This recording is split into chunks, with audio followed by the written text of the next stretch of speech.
O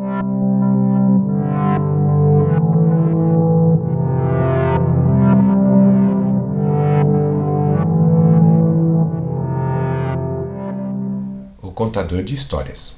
Uma viagem de 100 mil anos. Capítulo 1. Um novo amigo. Lisboa, Portugal.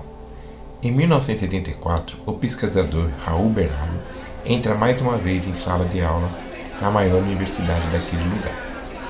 Além de professor de histórias, Raul é profundo pesquisador da Segunda Guerra Mundial, mais propriamente, assuntos relacionados a Adolf Hitler. Ele era um grande conhecedor da vida do ditador alemão e de suas fraquezas relacionadas ao ocultismo. No final do ano letivo, Raul faria uma viagem para Berlim. Havia um compromisso marcado com um outro pesquisador na Alemanha. Precisava demais buscar informações relevantes para um novo livro que estaria escrevendo, mas ainda não tinha muita certeza de que conseguiria com o tal pesquisador. Ele estava um tanto cético, mesmo assim iria fazer a viagem.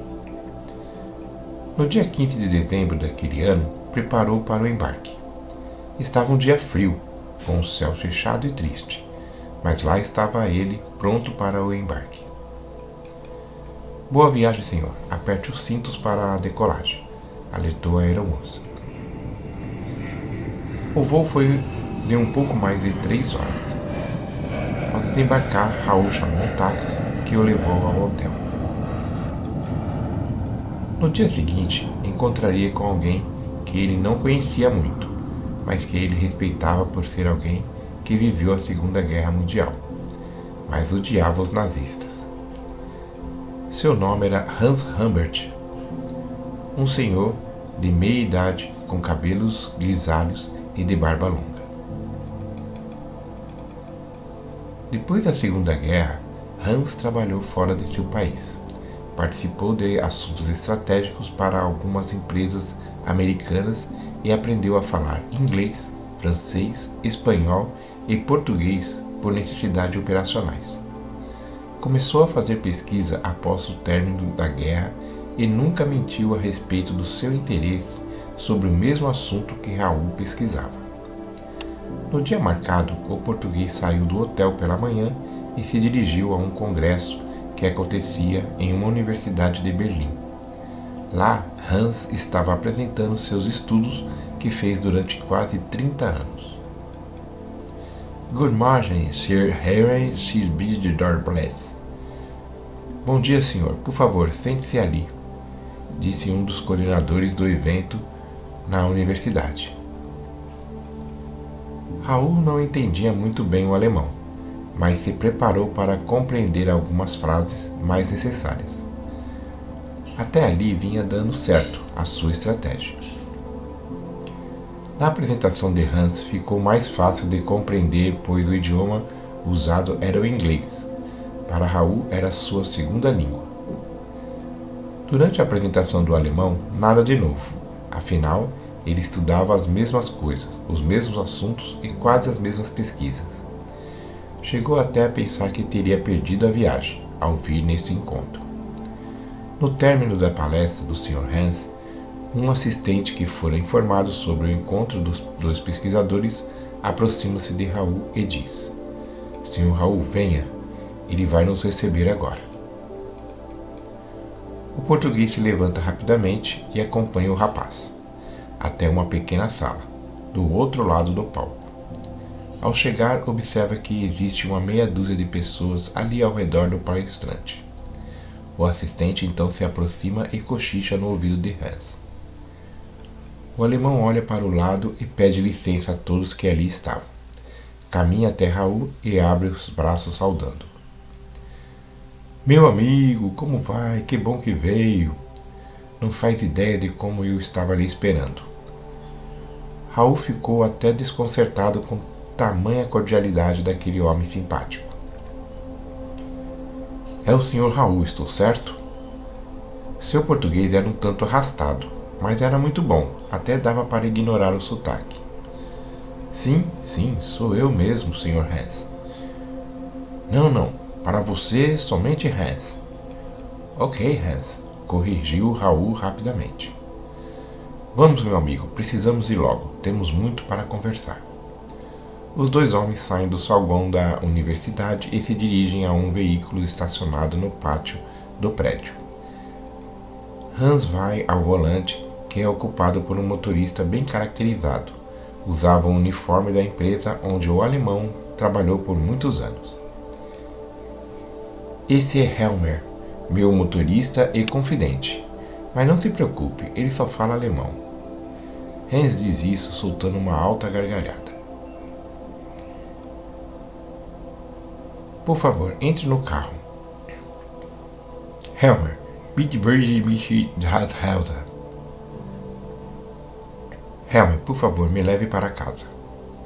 Ah, Sr. Hans. Sim, Sr. Hans.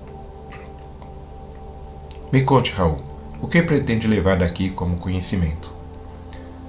Raul se espantou com a pergunta direta do novo amigo. Bem, o que me faz aqui não é propriamente o que foi dito na sua apresentação. Eu vim buscar algo a mais. Assim, a resposta dele também foi direta. O alemão parou um pouco, respirou profundamente e desviou o olhar para o horizonte pela janela do carro. Algo a mais? Muito bem. Acho que tenho algo a mais. Raul estremeceu ao ouvir isto. Talvez não tivesse perdido a viagem vindo até ali. Talvez seria o momento certo para iniciar uma nova pesquisa. Hans, continua o português, sabemos nós que Adolf Hitler tinha uma certa curiosidade além do normal com coisas ocultas. Estou me empenhando em saber mais sobre isso e descobrir algo realmente relevante sobre essa vida oculta do ditador alemão. O pesquisador queria ir direto ao assunto, queria tirar o máximo daquele encontro. Não veio nem para um chá da tarde e muito menos a passeio. Ele queria conhecer mais, muito mais. Raul, você já ouviu falar da Força Militar Invisível de Hitler? Força Militar Invisível? O que seria isso? Sim, ele os chamava de Die Geische, os fantasmas. O carrasco austríaco tinha um exército invisível, atuava pela sombra, realmente como fantasmas, invadiam locais sagrados e místicos. Muitos foram saqueados e destruídos para levar tudo que pudesse mudar o rumo da guerra. Talvez sim, porém, Adolfo já tinha conhecimento de alguns desses locais antes mesmo de serem invadidos pelos alemães na Segunda Guerra. Raul ficou totalmente petrificado com o relato do alemão. E quando foi perguntar mais, ele foi interrompido por Hans. Olha, veja, chegamos. Aqui é onde moro. Minha velha casa. Estou aqui durante quase 30 anos.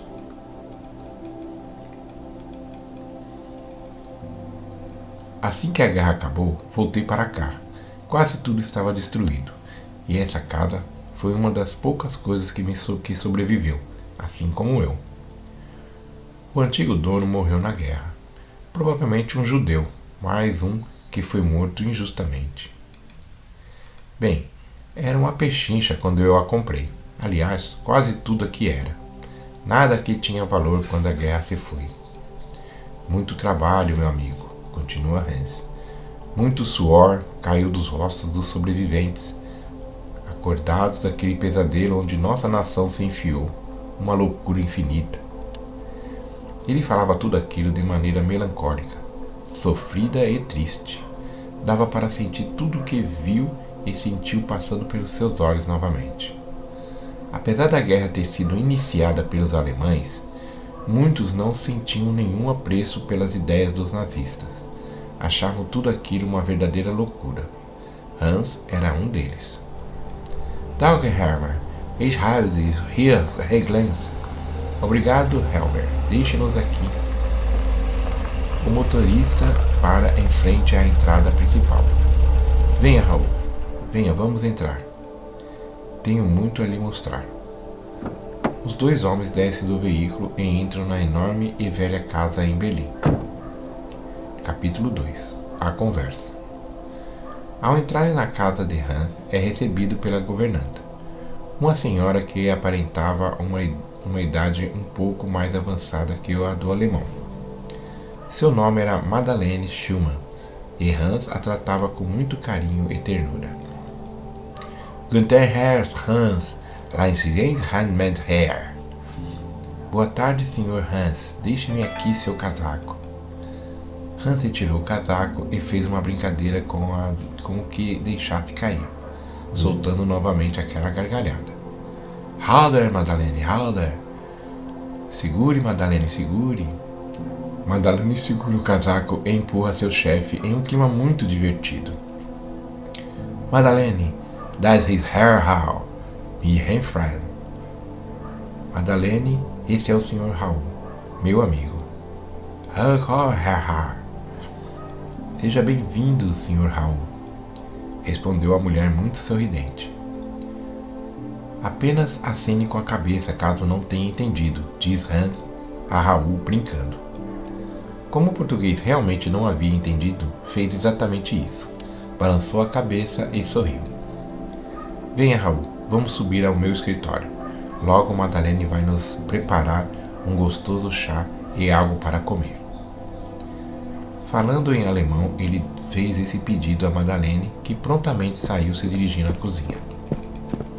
Subiram por uma bela escadaria que havia naquela casa, que mais parecia um castelo medieval. No término da escada, um corredor onde no final eles entrariam em uma porta. Ali estava o escritório de Hans. Sente-se, meu amigo. Agora deixe-me ver. Vou começar contando desde o início, assim você entenderá mais profundamente tudo o que aconteceu durante a Segunda Guerra. Ou melhor, nos bastidores da guerra. Hans vai falando e abrindo um grande armário. Começou a retirar vários documentos, livretos, folhas e até alguns pergaminhos. Hans, o que é tudo isso? Perguntou Raul curioso. É o algo a mais, meu amigo. Não foi isso que me pediu? Então sente-se e fique bem confortável. Vou lhe falar tudo. Mas Raul, preste atenção, meu amigo. Tenho informações aqui que não devem ser divulgadas de forma leviana. São fatos que muitos vão rir de você se sair contando pois não existem provas vivas à disposição. Raul não podia conter sua curiosidade, que algo mais tinha ali que deveria ser mantido a 7 chaves. Veja, Raul, continuou o Sr. Hans. Você sabe que muitos fatos, documentos e até cientistas alemães foram para os Estados Unidos após o término da guerra, certo? Tudo isso está no poder dos americanos há muitos anos. Esses documentos que eu tenho são cópias, e que a única coisa que não vou poder lhe contar, meu caro, é a fonte que me trouxe eles. Tudo bem? Claro, tudo bem, sim, respondeu Raul imediatamente. Ótimo, vamos lá então, disse Hans após alguns minutos folheando os documentos em suas mãos. Em 1942, quando os alemães já haviam conquistado boa parte da Europa, Adolf Hitler começou a colocar o seu plano de dominação global. Ele queria que algo acontecesse para que essa vitória viesse rapidamente. Ele criou então um grupo de agentes fantasmas, os Die Geister. Homens que não teriam nem nomes, endereço, documentos ou qualquer coisa que identificasse aquele cidadão como isto ou aquilo. Então o Egito era o principal alvo. Muitos desses homens, com documentos falsos, foram enviados para lá. Entraram e roubaram muitas relíquias sagradas. Mas foi no ano de 1943 que esses agentes entraram no Tibete, e alguma coisa pode ter sido encontrada. Essa coisa poderia de fato mudar tudo. Raul ouvia tudo como se estivesse comendo as palavras do alemão. Foi ali, em 1943, que entra a primeira parte desses documentos, continua Hans. Veja aqui esse.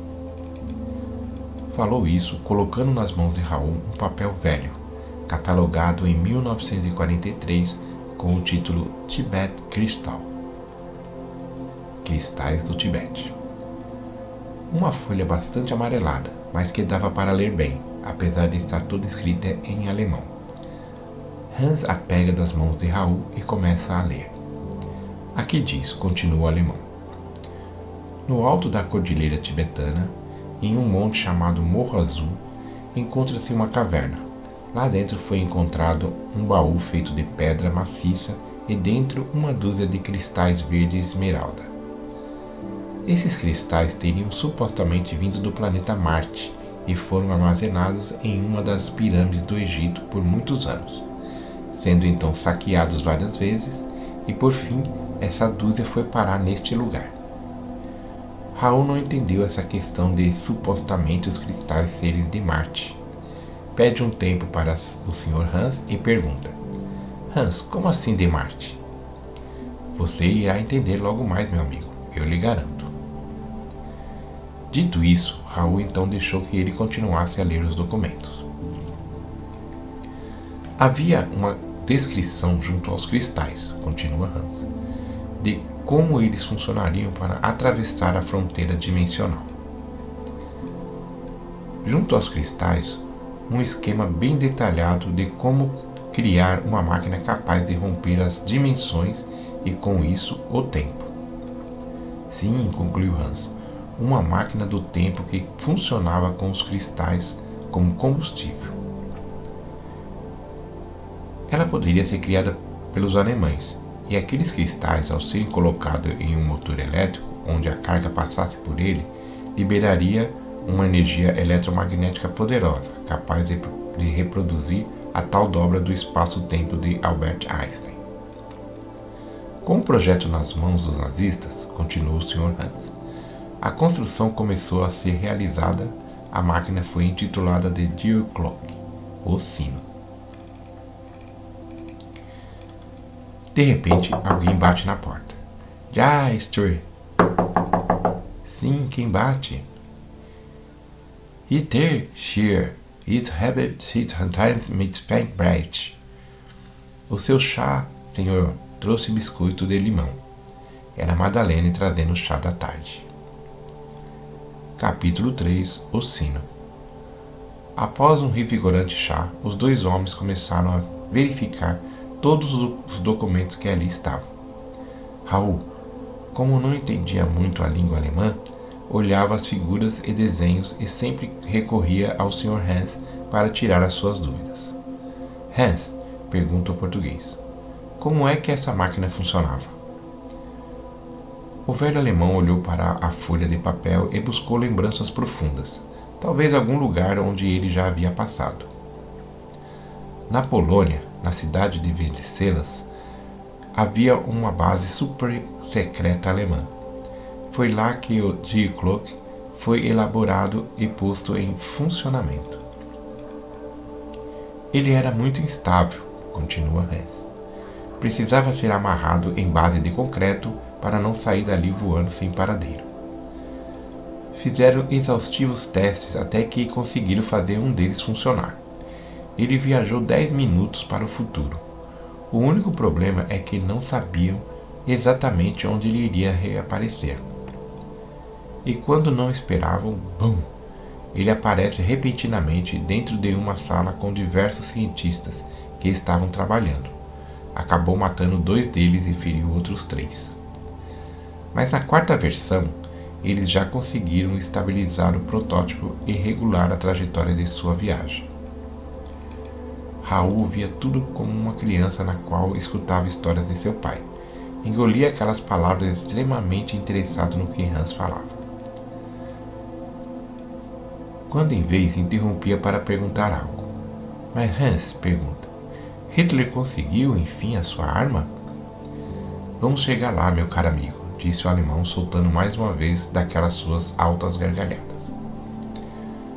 Foram escolhidos 2 espaçotemponautas, se é que podemos chamá-los assim. Você entendeu, certo? Albert Steppen e Joseph Franz. Eles saíram no começo do Terceiro Reich. Sabe, quando tudo parecia que estava dando certo para os alemães na Segunda Guerra. Adolf Hitler queria uma resposta rápida dessa expedição. A missão deles era voltar no tempo, na região do Egito e destruir o começo de tudo, a libertação do povo judeu das mãos dos egípcios. Hans ia falando e juntando os documentos, catalogando-os e colocando-os em ordem cronológica. Ele fez uma pequena pausa, passou a olhar naqueles documentos e retoma. Não se sabe onde foi o erro, porém, com a tecnologia daquela época, errar os cálculos era muito fácil. Então mandaram Joseph e Albert para um tempo muito mais remoto, há 100.000 anos atrás. Raul, até aqui eu fiz um breve resumo do que consta no diário de bordo do sino. Daqui para frente, vou começar a ler os relatos dos próprios tripulantes, ok? Sim, claro, como quiser, responde Raul. Muito bem, diário número 001 da viagem. Apenas Joseph reescreve. Hans, nesse momento, começa a ler os documentos em suas mãos. Estavam todos escritos em alemão, mas ele fez uma tradução perfeita. Aqui, Joseph Franz, após 40 dias de nossa chegada, não pude escrever antes, pois quase morri no percurso. Tive sorte. Meu amigo Albert nem tanto. Morreu logo que chegamos. A viagem é confusa. Nos desorientamos de tudo que foi dito para poder controlar esse casulo macabro que é essa nave. Acredito que conseguimos o nosso objetivo, porém, ainda não sei bem em que ano estou. Aliás, nem sei se a contagem do tempo aqui é como contamos no futuro, em 1943. Ao chegar aqui, com diversas queimaduras pelo corpo e semi-morto, fui acolhido por uma família de camponeses que me deram um tratamento digno e me curaram. Estou bem agora. Preciso aprender a me comunicar com eles. Tentei falar a língua hebraica, o aramaico e até alguma coisa de latim, mas ninguém me entendeu. A nave está intacta, com apenas alguns arranhões, mas chegou inteira e despedaçou uma grande área de plantação de cevada destes camponeses gentis. Agora, assim que puder me comunicar, vou perguntar a eles onde poderei esconder aquele monstrengo de metal. Encerro aqui essa primeira parte do diário de viagem. Preciso esconder essa caneta e o papel desta caderneta que não sei como não se incendiaram no caminho. São muito avançados para esse lugar, eu acho. Fim, dia 01, folha do diário 001. Hans termina de ler o primeiro diário do único tripulante que sobreviveu à viagem no tempo. Raul ainda estava cheio de dúvidas.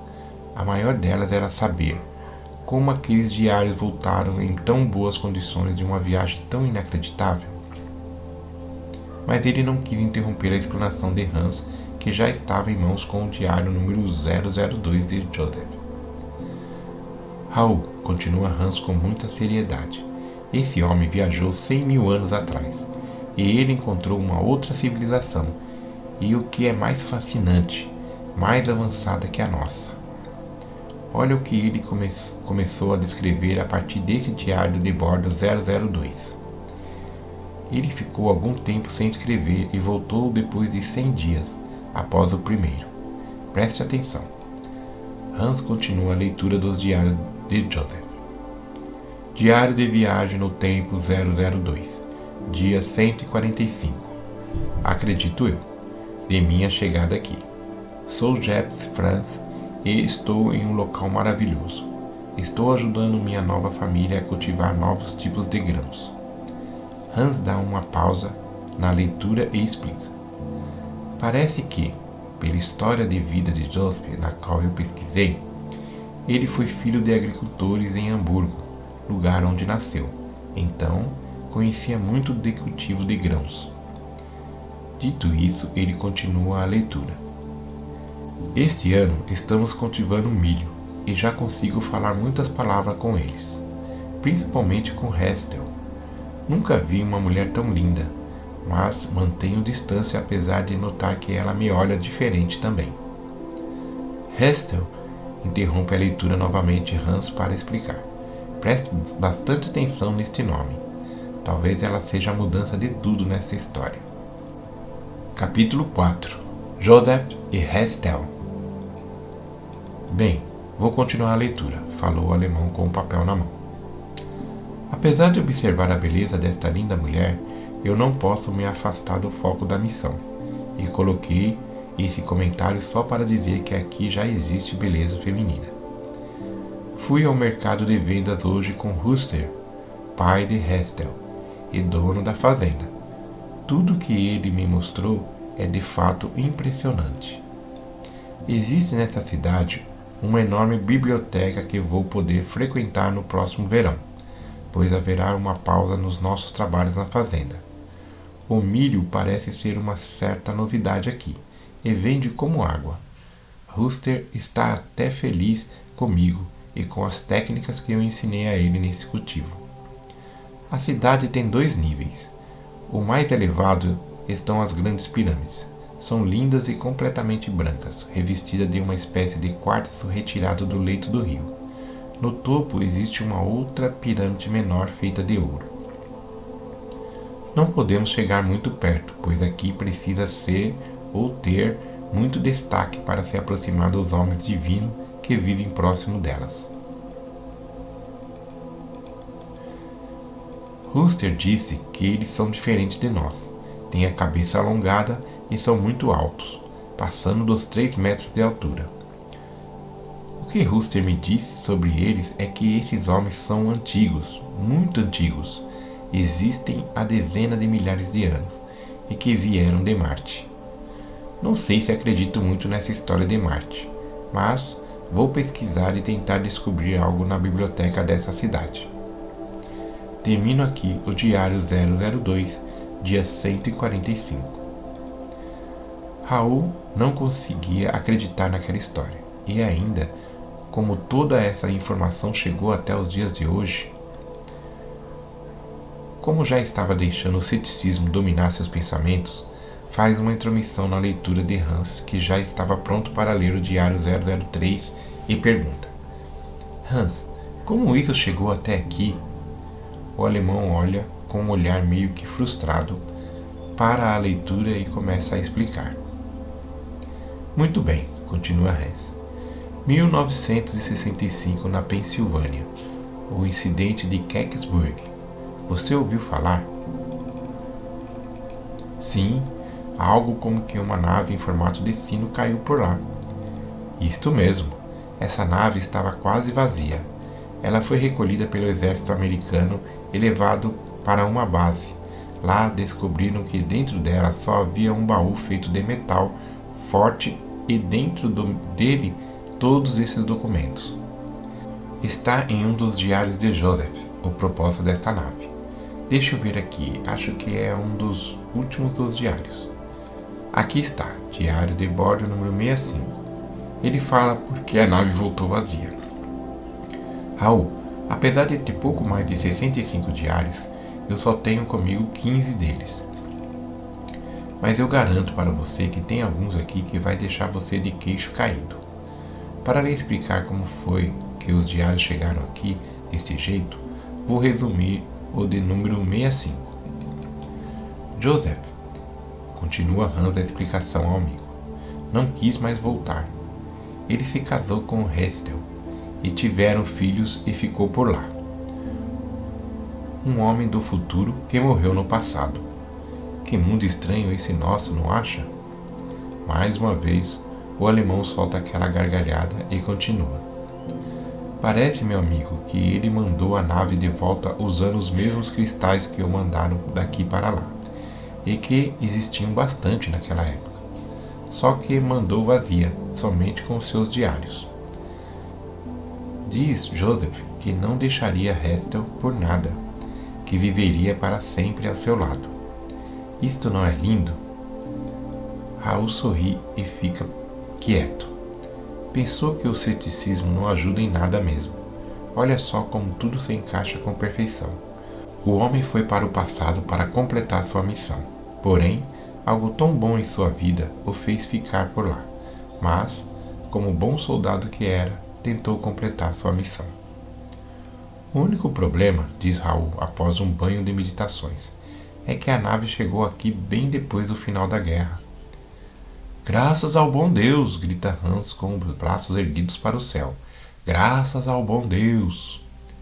Se o Führer, líder, ficasse sabendo que era possível viajar no tempo com êxito, o final da guerra teria sido outro.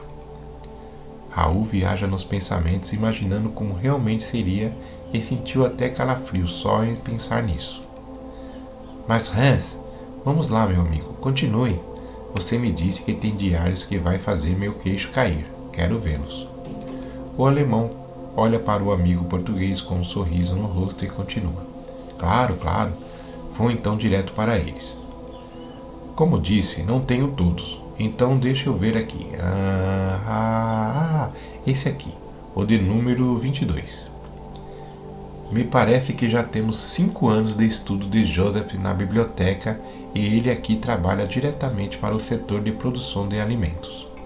Havia sido descoberto por pessoas influentes da cidade. Isso pela capacidade dele em produção de alimentos e cultivo de outros tipos de vegetais. Isso fez de Joseph um homem que podia conhecer partes da cidade que nem todos poderiam. Bem, vou ler o diário 22. Preste bastante atenção. Capítulo 5. A antiga civilização humana. Diário número 22. Dia 1520 desde minha chegada aqui. Sou Joseph Franz e hoje voltei ao Palácio de Tutu para continuar meus estudos.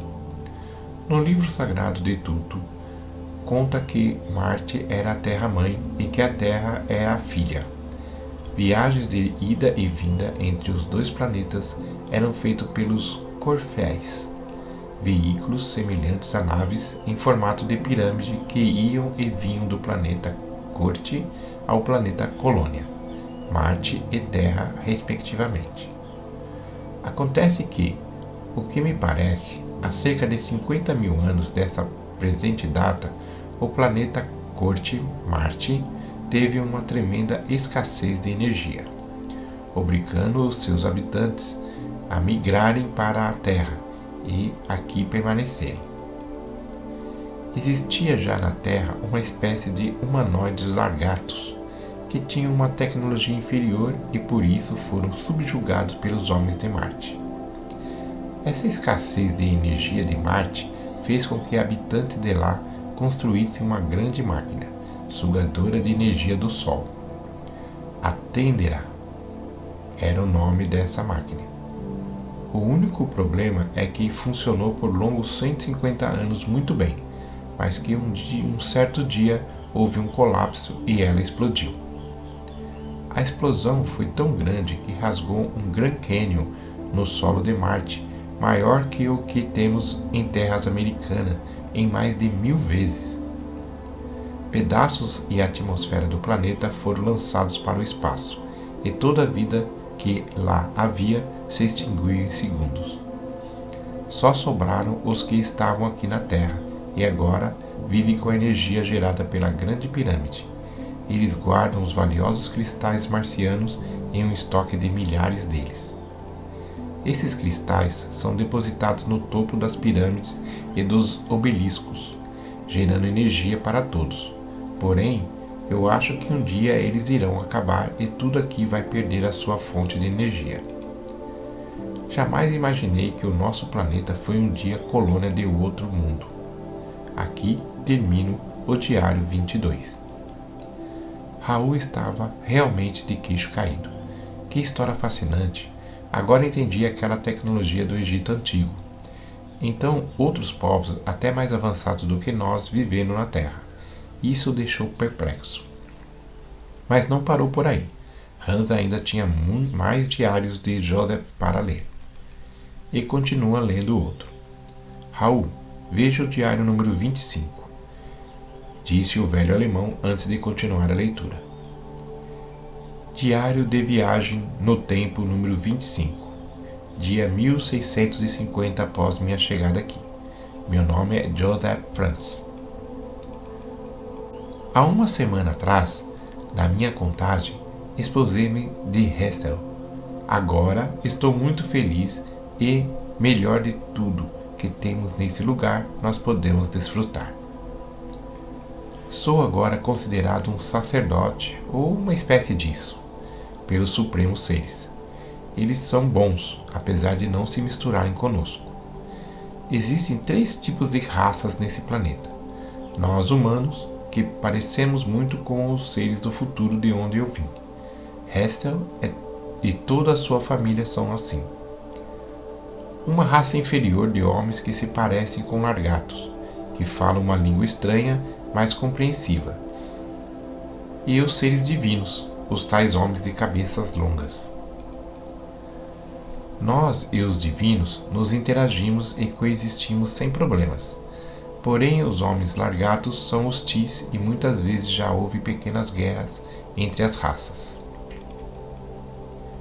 Já me disseram para não confiar nos largatos, mas nunca interagi com nenhum até agora. A Terra parece um planeta tranquilo. Aqui tudo é muito calmo e silencioso, muito diferente das nossas cidades barulhentas. Para dizer a verdade, eu ainda não sei posicionar-me corretamente no lugar onde estou. Acredito que aqui é o mesmo lugar onde as pirâmides estão em 1943, mas tudo é muito verde e belo, bem diferente do deserto, não me parece ser um lugar conhecido. Até os continentes não devem estarem no mesmo lugar. Acho que a África está colada na Índia, e é muito estranho quando vejo alguns mapas feitos pelos homens divinos. Preciso encerrar aqui o meu diário. Minha amada me chama para passearmos nos bosques de flores que temos aqui. Encerro aqui o diário 25, dia 1650. Já passava das 20 horas quando Madeleine bate novamente à porta. Sir, that the best things have tasted. Senhor, o jantar está na mesa. Vamos, meu amigo. Precisamos comer algo para não cairmos de fome.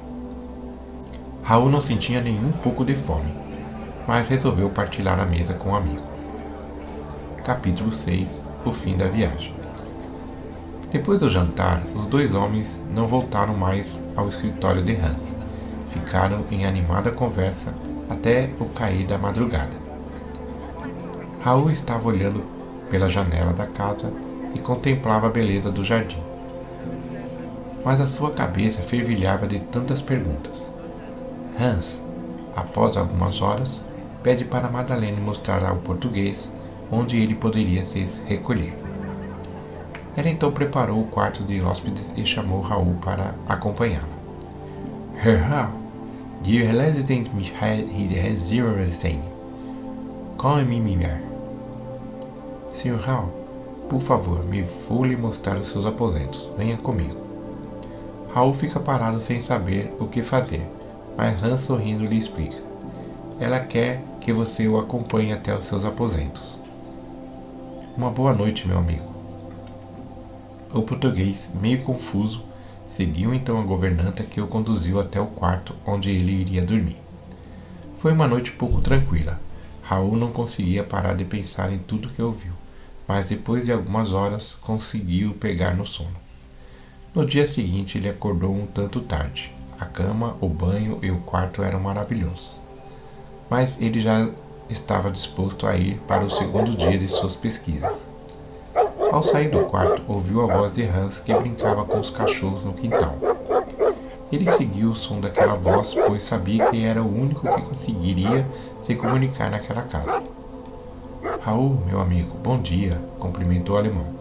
Não perca tempo, vá até a sala de jantar e o seu café está sobre a mesa. Vou lavar as mãos e trocar minha roupa para lhe acompanhar. Raul faz o que lhe foi dito. Em poucos minutos, Hans se junta a ele para um café da manhã muito gostoso. Então, meu amigo, continua o alemão, pensou em tudo que conversamos ontem? Sim, responde Raul. Não parei de pensar em tudo. Sabe, Hans, estou escrevendo um livro, mas ainda estou no começo. Acho que vou mudar todo o roteiro e escrever sobre isto. O que você acha? O alemão olha profundamente nos olhos do amigo português, para um pouco de se mexer e solta novamente uma gargalhada. Raul não entende o motivo, mas acaba rindo junto. Raul, diz Hans com um ar alegre. Quem vai acreditar em você, meu amigo? O português para um pouco, abaixa a cabeça e responde. Eu acho que ninguém. Quero dizer, quase ninguém, pois você vai acreditar, só você. Em seguida o Rino caminhando para o escritório novamente. Ao chegarem, voltaram a folhear os documentos de Joseph novamente.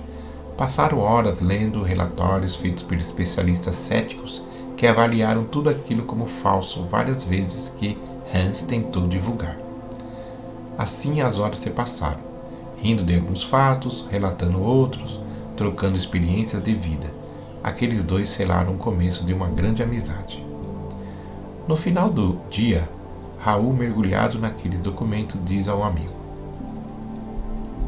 Hans, amanhã voltarei para Portugal.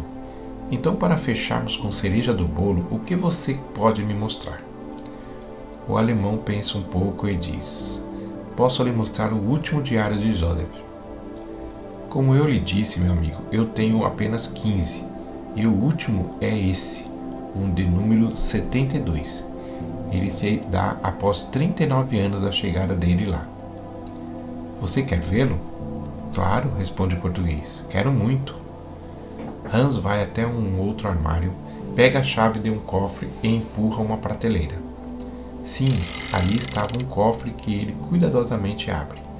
Dentro dele, um pequeno pergaminho e em cima um pequeno cristal verde esmeralda. Raul fica pasmo. O próprio Hans tinha um pedaço do cristal de Marte. O alemão se aproxima, coloca sobre a mesa e diz: Raul, poucas pessoas sabem disso. Eu estou confiando em você e sei que jamais dirá a ninguém. Isso é a prova, talvez a única prova de que tudo isso é verdade. Olhe, coloque a mão em cima e sinta a energia deste cristal. Raul colocou a mão sobre o cristal e sentiu um calor que vinha da pedra, quase a ponto de queimar as pontas dos seus dedos. Porém, a pedra estava fria. Era uma sensação muito estranha. A energia dela já decaiu muito, explica Hans, pois ela teria que ter sido mais bem armazenada. Mas a joia não é isso, e sim o pergaminho, o que está escrito nele. Acredito que Joseph não tinha mais papel para escrever depois de quase 40 anos. Resolveu escrever em couro, coisa que era usado naquela época. Eu o guardo com a maior joia de minha vida, diz o alemão com os olhos fixos no pergaminho em suas mãos. Quer saber por quê? Sim, respondeu Raul. Quero muito saber. Então irei ler para você, respondeu Hans. O último diário de Joseph Franz. Aqui diz: Diário de viagem número 72, data possível 14.235 dias após minha chegada aqui. Hoje decidi enviar a Die Glocke de volta a 1943 e espero que o Führer não ache que eu sou um desertor ou qualquer coisa assim, mas não irei voltar. Aprendi muito com essas famílias de camponeses que aqui me acolheram. Hoje sou grato a todos eles. Vou colocar dentro de uma caixa de metal todos esses diários que aqui estão e mandar de volta a 1943. Se os meus cálculos e coordenadas estiverem certas, ela vai voltar 30 minutos após minha saída. Mas aqui vou colocar tudo que sinto hoje como um homem revigorado e feliz que sou. Meu recado é: parem com essa guerra e vivam um pelos outros. A paz é a única coisa que teremos para a sobrevivência de nossa espécie. O homem depende da terra e a terra depende do homem, e a paz é a demonstração do puro amor que o Criador de tudo nos deu. Por que dominar aquilo que é e que pode ser de todos? Aqui, se o alimento faltar na mesa de alguém, todos correm para socorrê-lo e ampará-lo, e com isso não existe sofrimento e nem tristezas. A minha missão aqui era encontrar o começo de tudo e eu encontrei algo que se acabou em algum lugar no tempo, o amor de um ser pelo outro. Nesse tempo que aqui estou, não vi ninguém roubar, retirar, matar ou qualquer coisa que possa tirar a dignidade de seu semelhante. Mas onde isso se perdeu? Quando? E por quê? Parem com essa guerra. Não tire a vida do seu semelhante. Não se deve ferir seu irmão quando você pode ajudá-lo. A vida é o bem mais precioso que alguém pode possuir. Quem é que lhe deu o direito de tirá-la de seu irmão? Se o mundo viver em paz, talvez tenhamos novamente esse paraíso que hoje existe e que se perdeu. Não sei quando nem onde, mas se perdeu. Talvez dentro dos corações humanos de nossa geração, ou talvez antes, mas sim, se perdeu. Pois aqui, há muitos anos de nossa era, os homens vivem em harmonia e sem ferir o seu semelhante. Então por que nos esquecemos disso? Por quê? Quem sabe essa nave chegue antes do final desta guerra e ponha um fim nessa loucura, e que os homens do futuro vivam como eu vivo aqui hoje, em perfeita felicidade e harmonia com a natureza e com meu semelhante, sem ferir meu irmão, sem tirar-lhe os seus direitos. E digam por favor ao Führer, todos somos irmãos, não importa as diferenças de raça, de cor, de pele, de cor dos olhos e qualquer outra diferença. Diga a ele que todos somos donos da terra, porque todos merecemos viver como irmãos e em paz. Aqui termino o último diário da viagem no tempo. Estou fechando a cápsula e espero que ela chegue aí em perfeito estado, para que essa mensagem sirva para o mundo.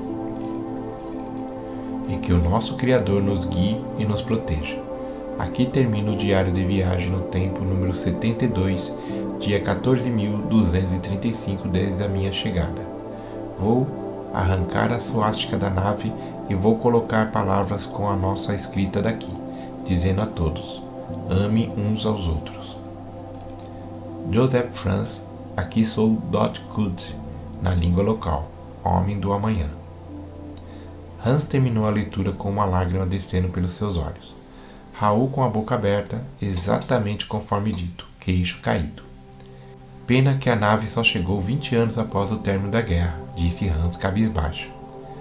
Não dá para acreditar, porque ele errou tanto no percurso de volta, retruca Raul frustrado. Ele talvez estivesse no tempo errado, e o mundo naquela época era totalmente diferente, explica Hans. Até a inclinação do eixo era outro. Não tinha como acertar, nem o ano, nem o local, muito menos a hora. Os dois estudiosos ficaram ali, parados um olhando para o outro. Em poucos minutos, desceram para jantar. Raul já estava preparando sua bagagem para a viagem de volta no dia seguinte. Jamais iria esquecer daquele encontro. Jamais iria esquecer de Hans e de Joseph, o homem do passado que trouxe luz para o futuro. E que, por um erro de cálculo, não conseguiu acabar com a guerra 20 anos antes. Agora a pergunta que estava na cabeça do português. Por que isso não foi divulgado? A quem interessa ocultar essa história? Nunca saberemos, pensou ele. Mas estava determinado. Mesmo que rissem dele, mesmo que o chamassem de louco, ele iria escrever o livro e divulgar essa história de Hans e Joseph. No dia seguinte, Hans acompanha seu amigo até o aeroporto. Raul, meu amigo, volte quando quiser. Sempre será bem-vindo em minha casa. Sim, meu amigo, voltarei, mas também espero sua visita em Lisboa. Ah, Hans, estive pensando. Que tal fazer um seminário comigo lá em Portugal? Ficaria muito feliz se aceitar. O alemão solta mais uma vez aquela gargalhada e diz, é sério isto? E quem vai acreditar em nós? Raul abraça o amigo em meio a uma gargalhada e parte para o seu voo. A viagem de volta pareceu mais curta, talvez por não parar de pensar nas histórias de Hans. Ao chegar em sua casa, após um banho revigorante e um breve descanso, Raul se senta de frente à sua velha máquina de escrever e começa seu livro. Ele começa a sua história mais ou menos assim. Título: Uma viagem de 100 mil anos. Capítulo 1. Um novo amigo. Lisboa, Portugal. Em 1974, o pesquisador Raul Bernardo entra mais uma vez em sala de aula na maior universidade daquele lugar. Além de professor de história, Raul é um profundo pesquisador da Segunda Guerra Mundial, mais propriamente assuntos relacionados à vida. Fim.